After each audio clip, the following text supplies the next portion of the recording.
Welcome to our Student as Partners panel. I'm so glad to be here. My name is Daniela Gashago. I work in the Academic Staff Development Unit at SILT, and I'm here with 6 of my colleagues who are all involved in different Student as Partners projects across the university. We have Prof. Yaga and Feranas Farista in Zoom, and then Dr. Cox, Anzara Mahadane, Lilita Buti, and Christine Imenga here in the studio with us.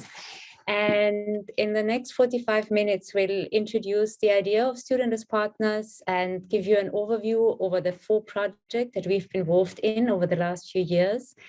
And we have some questions, some conversations prepared, but we'd also love to hear from you. Any kind of questions, comments that you have for us. There will be time at the end of our presentation, then we'll wrap up. So just to start off, so Student as Partners is a global movement that has developed over the last 10, 15 years.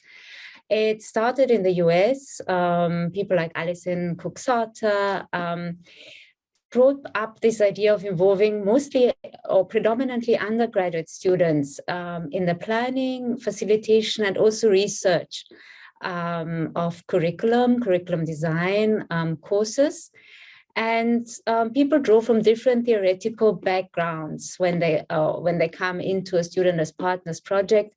Some draw more from a Freireum tradition of dialogical engagement, dialogical teaching with students. So the idea that, you know, the student voice, student agency is important in a teaching and learning space. Others come from an idea that, you know, to question expertise and who is the expert in the room. So those kind of schools will draw more from design thinking and the idea that we should be creating with students rather than for students.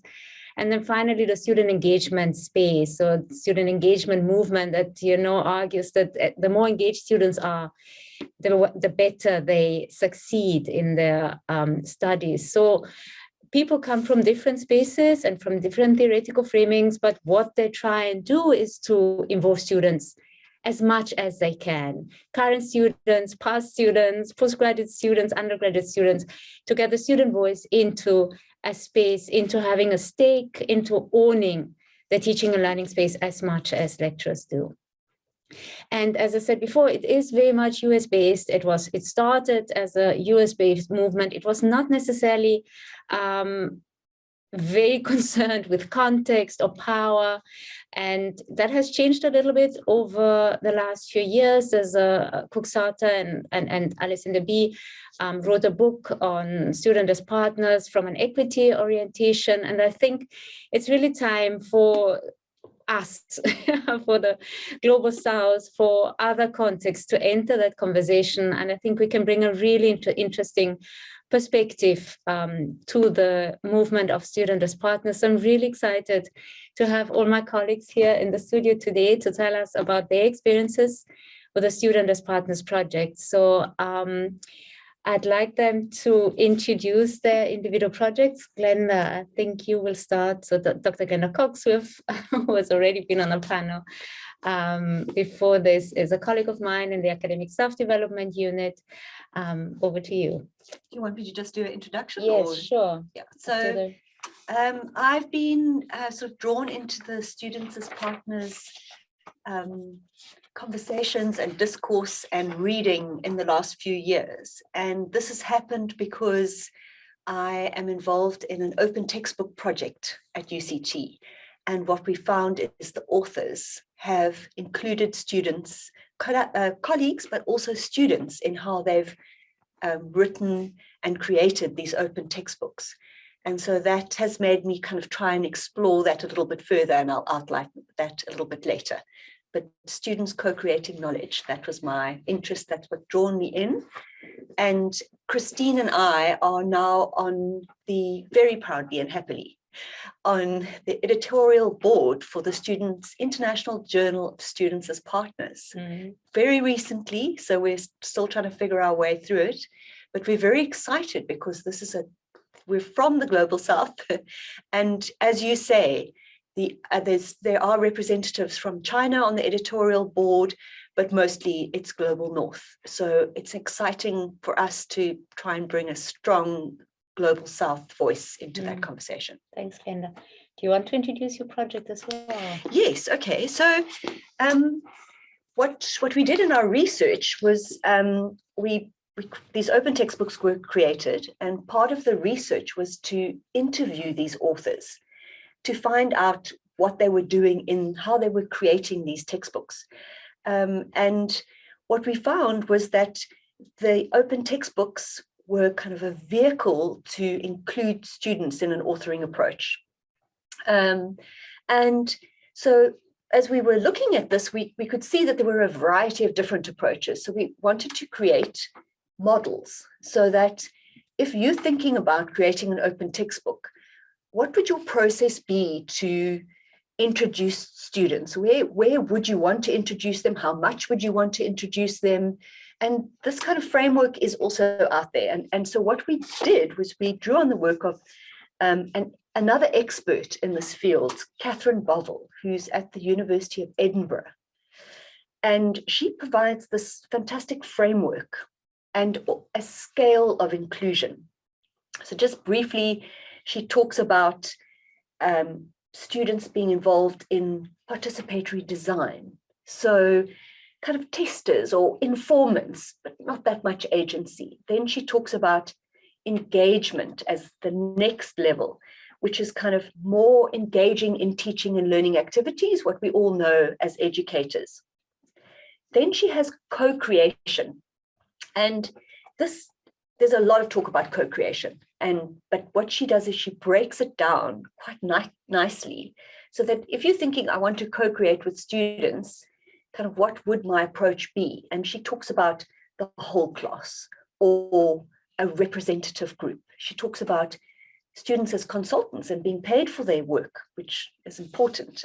She talks about students co-researching part of the work, and she talks about students as co-designers where there's shared responsibility.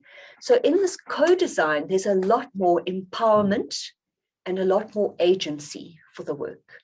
And then she also talks about partnership, which is kind of the ultimate, really bringing in students holistically in everything that you're doing.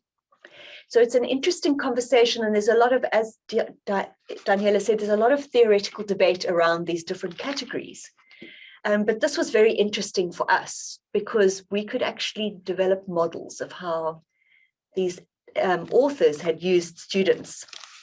And we found we were extremely pleased with this because when we looked at it, we saw that 7 out of the 11 authors were doing this kind of co-creation, not just a little bit of engagement or a little bit of participation. Students were genuinely co-creating with the lecturers. So that was really powerful. And what we didn't see was this true partnership. So that's something we're hoping to move towards. And now that we've sort of researched this and analyzed this, we can actually, when academics embark on an open textbook kind of pathway, we can say, well, why did you think about this partnership approach? Or whatever approach kind of works in terms of co-design. So that's what we've been working on. Thank you, Glenda. Fantastic. Thank you. Christine, would you like to continue? Christine Menga is Senior Coordinator in the Student Affairs Department, and she's also leading 2 student practice projects there. Yes, so allow me to give you a little bit of background. So I was very privileged to work with ANZA on this project which started in 2020. So Student Affairs has always very much worked together with students, but we saw a shift in 2020 with the advent of COVID, of course, and suddenly we had to move all of our programs online. But we had to do it in a way that it was not just another thing that they had to do over and above the academic program, because of course student leaders played a very important role in us navigating the pandemic. So we had to prepare them for that leadership role, but then of course also do so in an interesting way. So the model we came up with was shifting to a true students as partners approach, where the students were involved in every aspect of developing that online leadership program.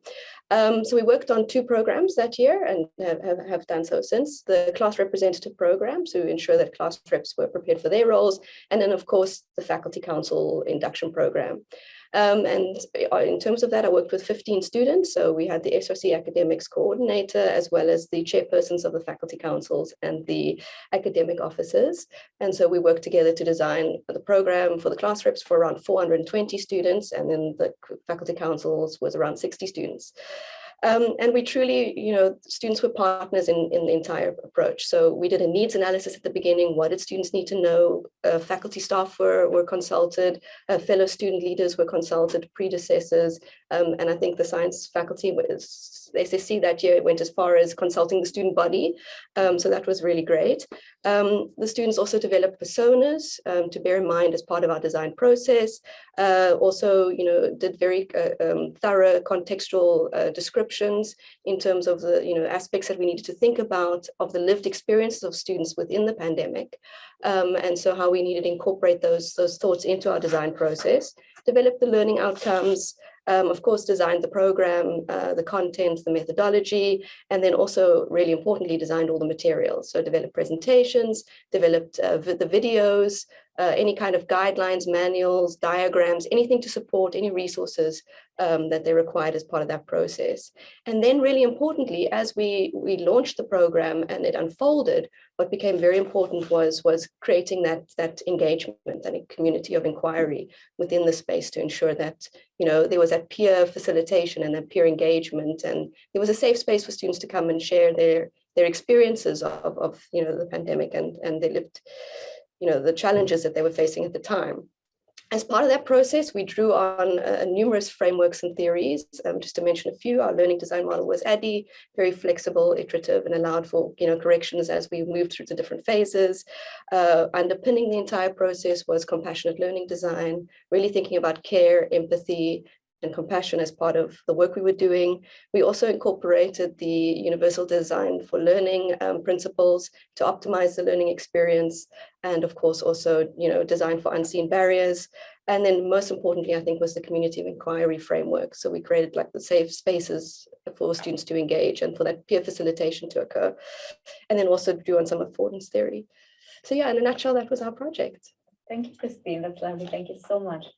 Lilitha, Lilitha Bhuti is a master, undergraduate student in environmental and geographical sciences, and she's part of another very exciting project in the student affairs, the Student Leadership Academy. Yes, thank you. Talk about that. Yeah, thank you, Daniela, and it's a pleasure to be here with all of you. So as Daniela mentioned, I'm involved in a very exciting project, which is the Students as Partners Research Project. It's a part of the establishment of a Student Leadership Academy at UCT. And so establishing a Student Leadership Academy requires really understanding the student experience. So asking what is it that students need, what is it that they want in terms of their leadership skills, developing their leadership skills, and the kind of leadership academy they envision for the university. So the research project, I am working together with 2 other undergraduate students and 1 master's student, and Christine and Daniela are also in the team. And we're busy shaping a research that has a pedagogy which is informed by students. So using these co-creative, equity-oriented design principles and methods that are really embedded in an ethics of care and empathy and respect. So how this is done is as students, we've been brought on board right from the conceptual stages of the research project. We are currently using methodologies such as photo voice, storytelling, and also dreaming exercises. We're testing these methodologies in our core team at the moment. And then we will, as students, train further students using these methodologies. And those students will train 100 students, so 10, 100, so that we can really elicit what it is that students, what the students' experiences are at university in terms of their leadership skills, and how we can use these findings to shape a leadership academy that really speaks to students' needs. So yeah, it's a very exciting project, and the purpose is really to create a space where students feel that they belong, that they add value and have meaningful contributions, and that we don't just have these processes that are designed for them and then they are meant to undergo, but they are actively participating, putting their input, and that is something that is adding value to the greater project. So yeah, thank you. So then we have one more project. Our colleagues in Zoom, Professor Mita Yaga from the Department of Organizational Psychology and Ferranas Farista, who are going to introduce their project.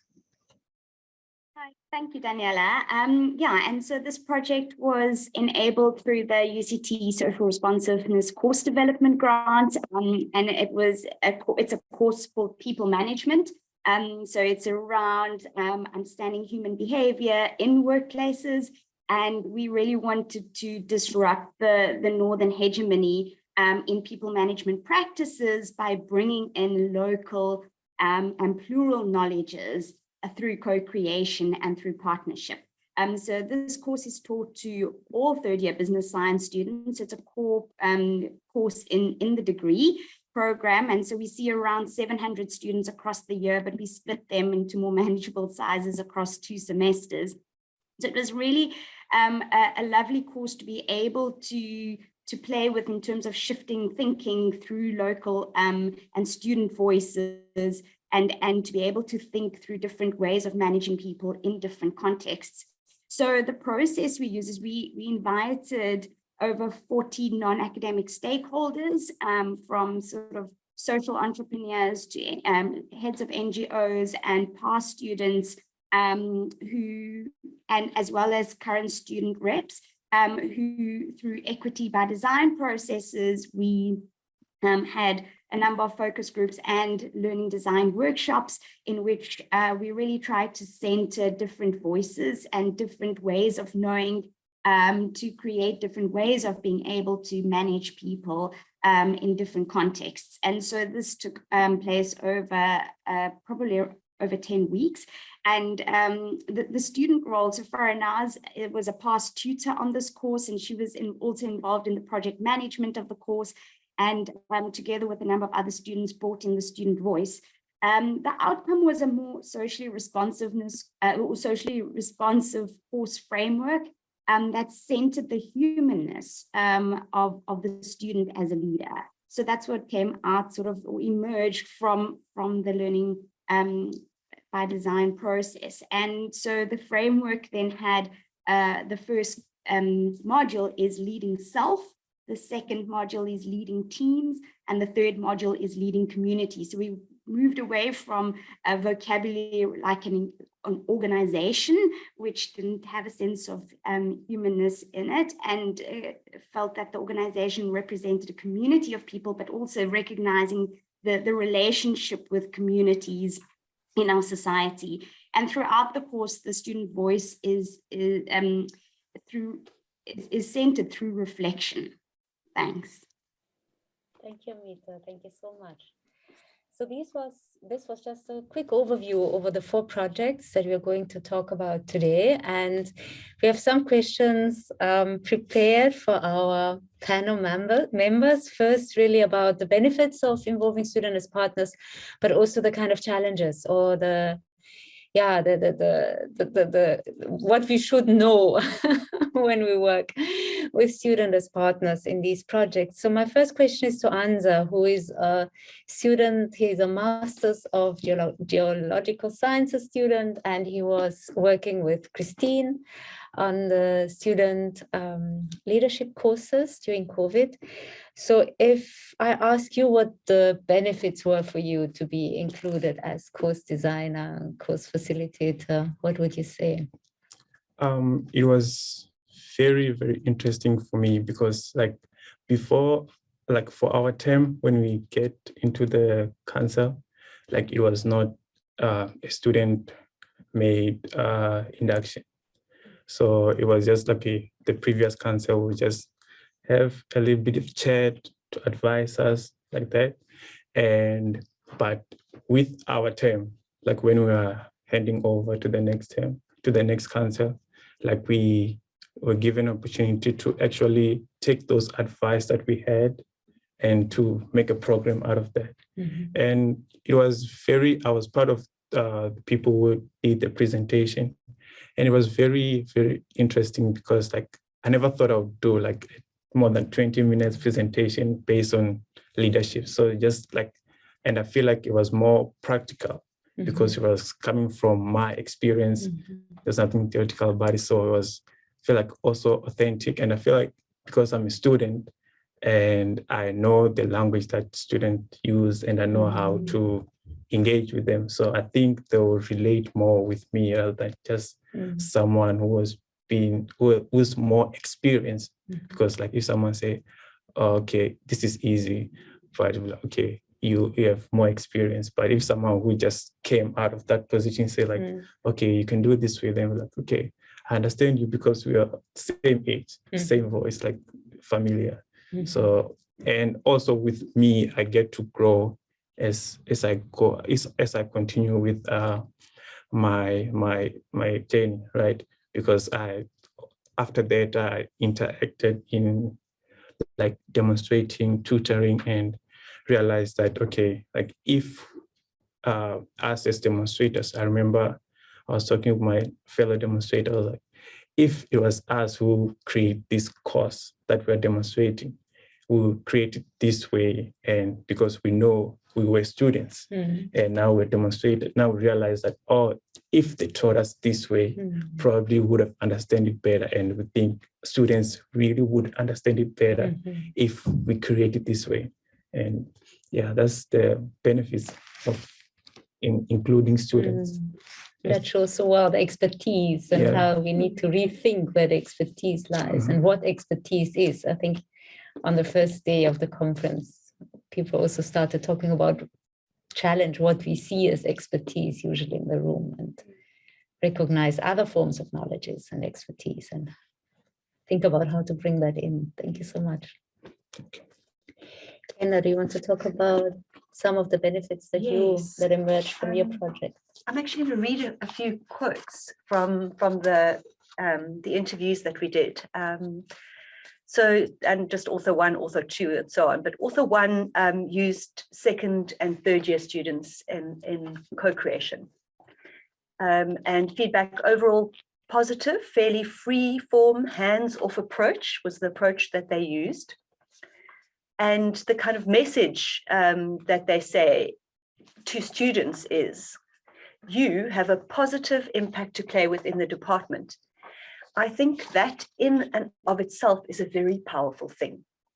So I think for me, this is the author speaking, the fact that we say that we're these lofty academics and then say to the students, we need you.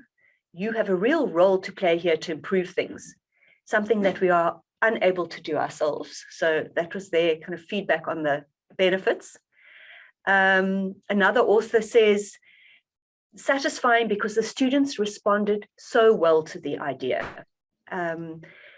This author used the whole class on the same level and said it's so important to involve everyone because you just get a lot of very rich results.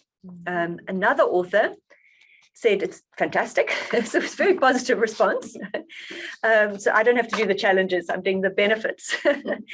But interestingly enough, author 3 says, they are actually mentoring me more than I am mentoring them.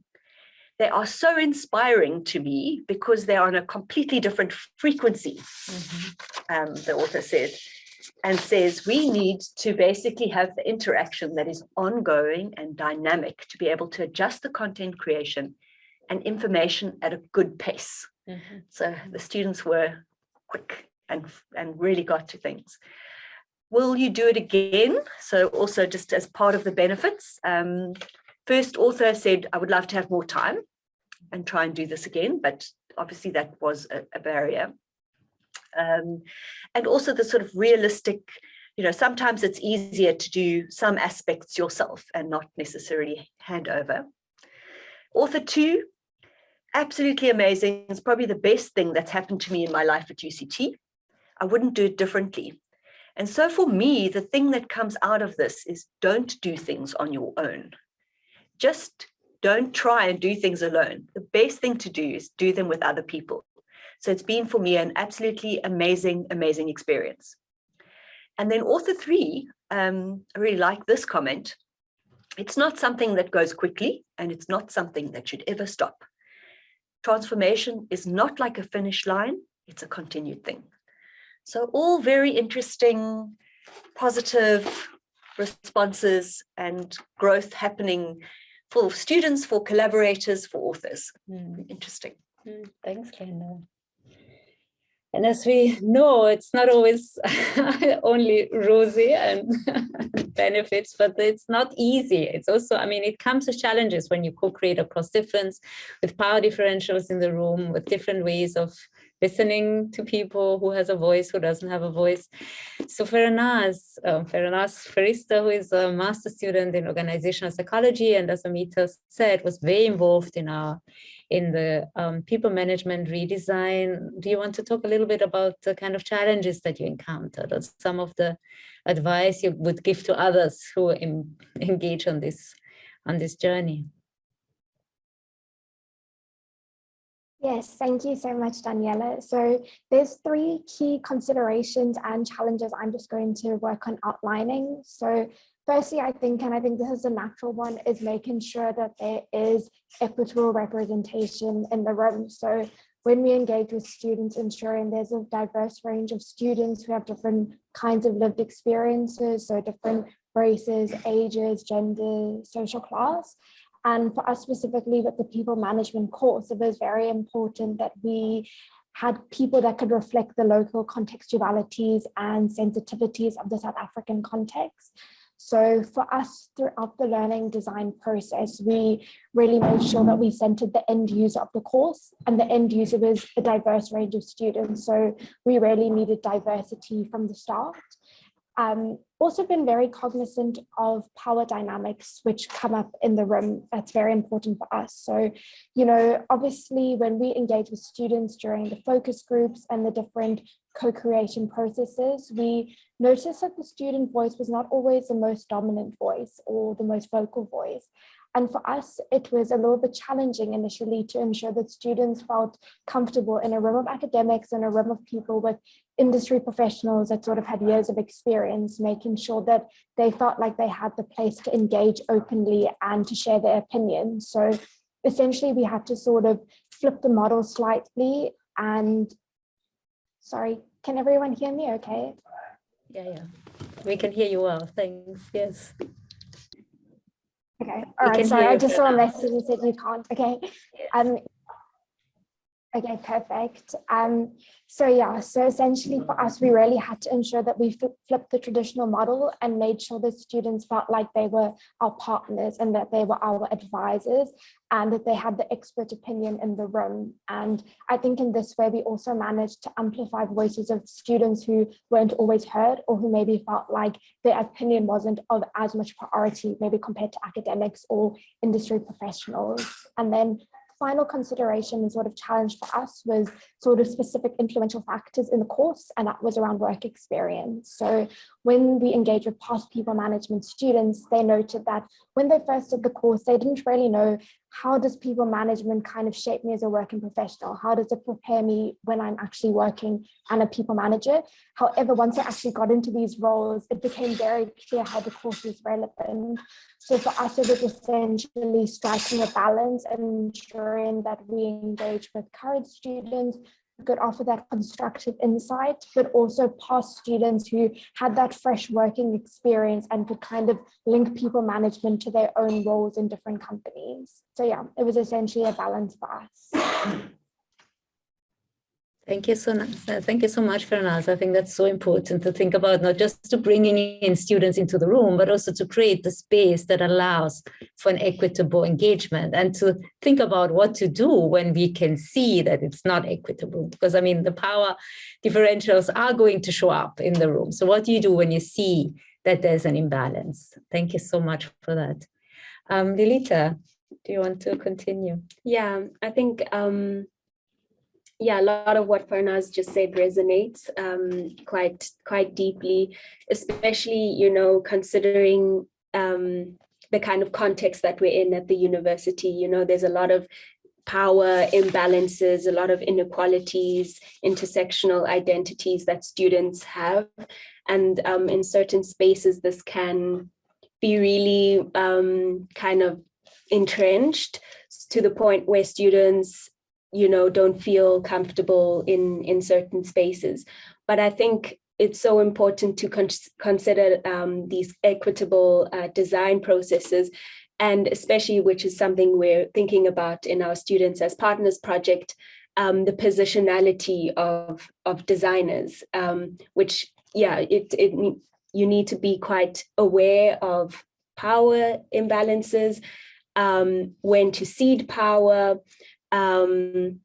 when to know, okay, it's my time to step back, or when to know, like, now I can talk.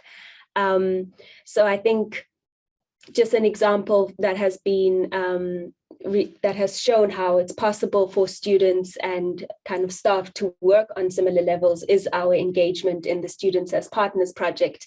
And I remember coming in and at first also wondering, like, okay, what is it going to be? I think I'll probably just be a little bit on the sideline, or just there, you know, to add a bit of input. But I remember in one of our very first meetings, we were speaking about equity by design, and in the room already saying, you know, what are certain things that might make us feel uncomfortable, or also establishing what the core values of our working together will be, and noticing that, okay, we actually have a place here and we could speak openly.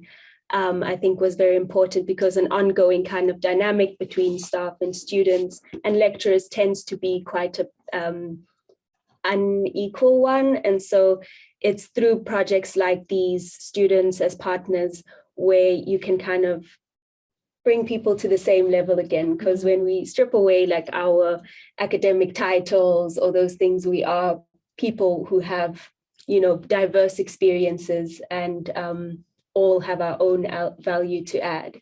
And so, yeah, that's kind of my kind of reflections on that.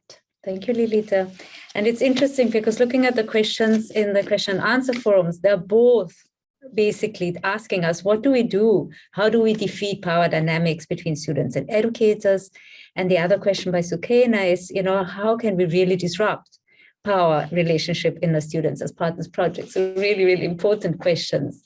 Is there anybody who feels like they would like to answer these questions? I'm also looking at Amit and Farnaz.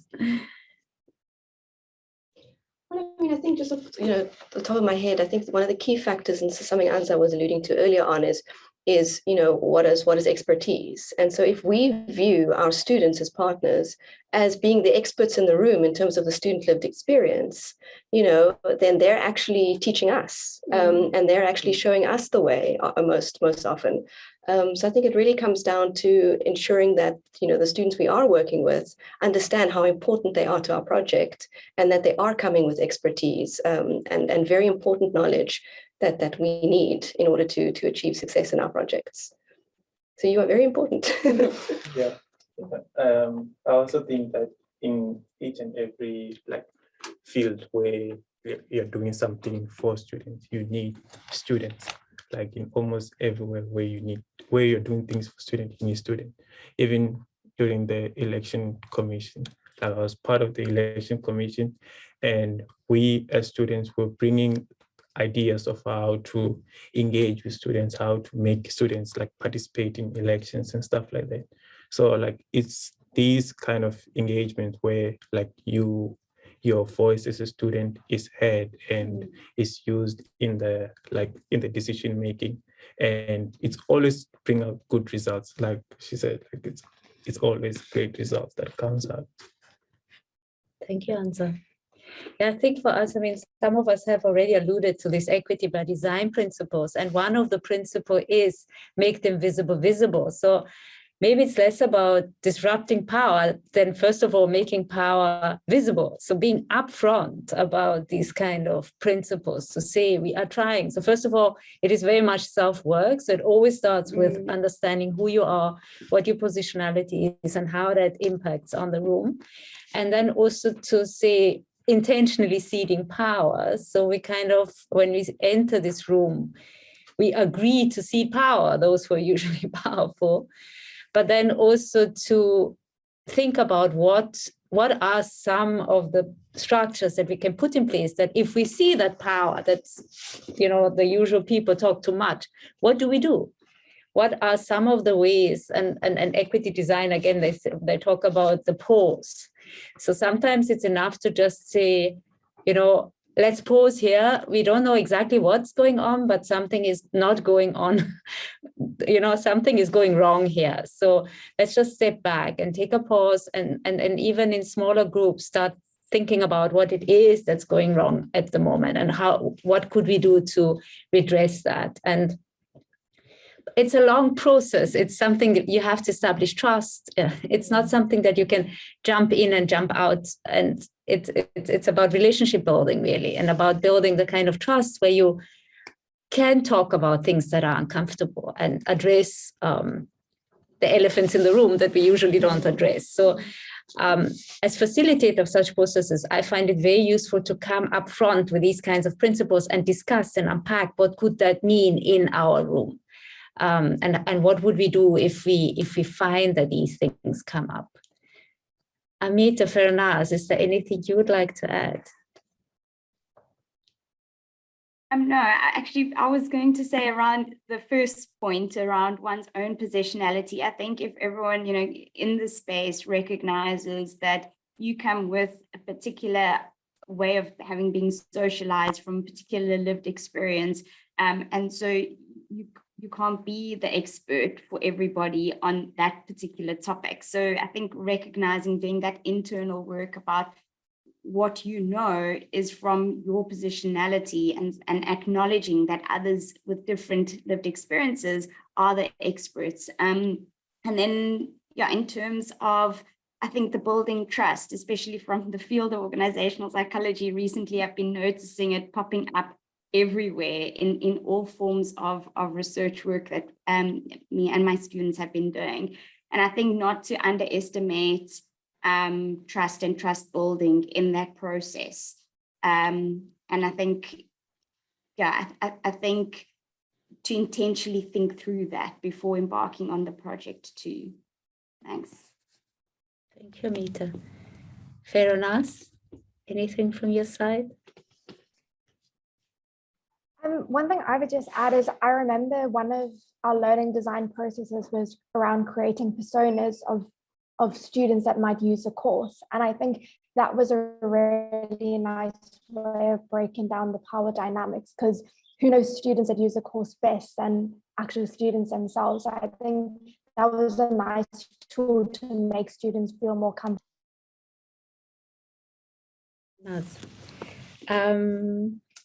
There's another question here. Could you say something about language and multilingualism in the context of student co-creation? Anybody? Christy? So, I mean, reflecting back on our process, it was so powerful to allow students to engage within the student discourse. And, you know, that it allowed students to feel very comfortable in the space, feel very, very safe in the space, but also, you know, the engagement that happened, and like we weren't fixated on formal language or anything like that. It was really about you engage in the student discourse, make students feel comfortable, make them feel engaged, make them want to come and watch our videos and want to engage with the material. And that comes also back to like using relatable examples, you know, drawing on the students' lived experiences as they do those presentations.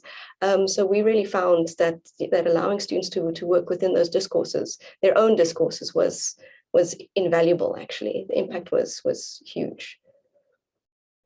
And as far as I know, the textbooks were also developed in multilingual ways. Yes. So some of that co-creation that I was talking about was in fact students translating concepts in chemistry and statistics. So actually drawing in the students themselves, not necessarily a translator or whatever, but students who could really try and find the right language to explain the concept. So, and that was very successful. One of the comments that the one author said that I thought was really profound, because we also asked the question, you know, how difficult was it for you to step down from a traditional role of authority? How was it, did you struggle with it? And they all kind of felt that they didn't really, just varying degrees. I mean, one author was kind of, well, you know, you don't know, you've got to just hand over. But the quote I really liked the most was something to the extent of, you have to believe that the students can do it. There's nothing worse than walking into a situation where you have your students and in your mind you're thinking, I don't know if this is going to work. And he said that's the mindset that just has to happen, to truly believe that students are going to make the most amazing contributions. And that's that. And he also said that is the philosophy that you need to have in the background of your mind all the time, true belief. And that comes with concepts of trust and other concepts, but yeah, that's what we say. Thank you. Any last comments, Anza? Okay, I just thought of an example that, I was doing mentoring at Shoko. So we go to like schools in Cape Flats, and what I've realized that in our program we had cluster speaking mentors.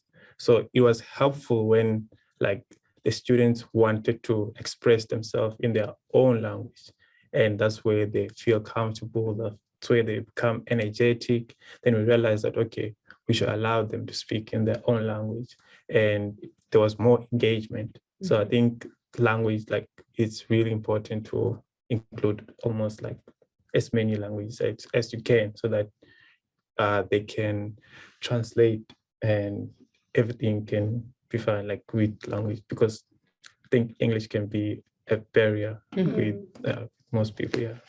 Thank you. And just if I can make a quick comment, I think going forward, the way we do things needs to change, and it needs to consider, you know, we are an African university. How are we challenging like our colonial kind of baggage that sits with us and very much still informs a lot of the like dynamics in the spaces. And even for our students as partners project, I think we'll have to think of you know, using as many or welcoming students to express themselves in their languages, because like you were just saying, language can be a barrier. And if we want to kind of shape a leadership that reflects the like wants and needs of students on their terms, I think we need to be thinking of how we're communicating with them. And then if it means doing the extra work of translating, then that's what we'll do. Yeah, I think we need to be moving in that direction. Thank you, Lita. Yeah, there doesn't seem to be any open questions. So I think that's a lovely closure to our session. Thank you so much for listening, for participating, for engaging with the Student as Partners approach and model. If you're interested, please come and talk to us at SOT or to any of our colleagues. Yeah, we're hoping to see more Student as Partners projects at UCT in the future. And thanks to everyone who came to the panel. Thanks to Fernas and Amita.